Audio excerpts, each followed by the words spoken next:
I'm about to take on a new project that involves replacing this fender on this 2008 RX350. I bought this car from an estate used, and the little old gal that had passed away, it was her car and she didn't drive it much, so it had very low mileage on it. It was a great deal, and it's a great car. But somewhere along the way, either she bumped into a rock or a rock bumped into her, or something with teeth and claws grabbed a hold of this fender and put these dents and scratches in it. And so recently we made a change in vehicles in the family, and my wife decided to commandeer this from me. It's not really a problem. It doesn't affect the performance of the vehicle at all, but she asked if we could make some improvements and fix it up cosmetically. And so we took it to a body shop, and they gave us some ridiculous quote, and we were just not going to do that. And so I did a little bit of research, and there's lots of videos on how to replace body panels on Lexus and RX350. We also want to replace this headlamp because it's quite fogged over, and the body shop said that they probably couldn't polish that out and clear it up, and so that this would have to be replaced entirely. So I went online and I found a place that once you give them the color code, they can give you a body panel that's painted the right color, and they have done that. And of course the headlamps are readily available and quite inexpensive when it comes down to it.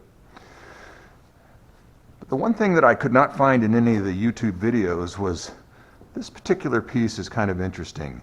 It's nothing more than a cosmetic cover that covers the bolts and the seam between the fender and the main body. And to start with, so there were no videos, and I looked at it and couldn't see an easy way to remove it. So I started by looking at the replacement body panel, which I'll show you right now, to get some clues about what was underneath there. So as you can see, from the videos I've watched, I know that this hole right here is for a bolt that binds the panel to the vehicle frame.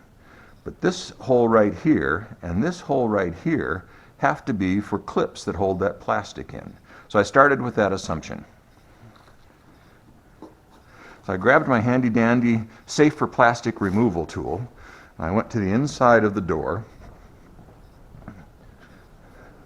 and I very carefully looked underneath here, and I'm trying not to give it away too soon, but I very carefully looked underneath here, and I inserted my tool and I started to pry very carefully, and lo and behold, it popped right off, and it wasn't all that difficult. So now I'm going to show you what's underneath here so that you'll know what it is that you're facing blind when you try to remove this piece. So as it turns out, my assumption was correct. In the panel, this hole right here, this square hole, is for this squarish spring-loaded clip.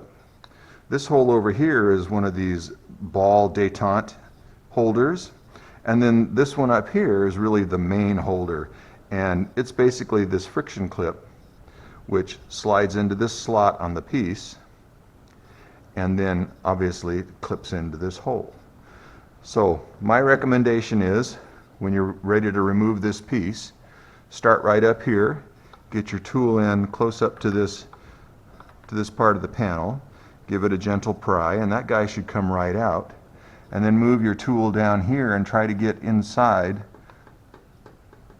between the fender and the plastic piece in order to remove that clip, although he came out fairly easily. And then this one is designed to just pop right out with it's just held in with a little bit of friction.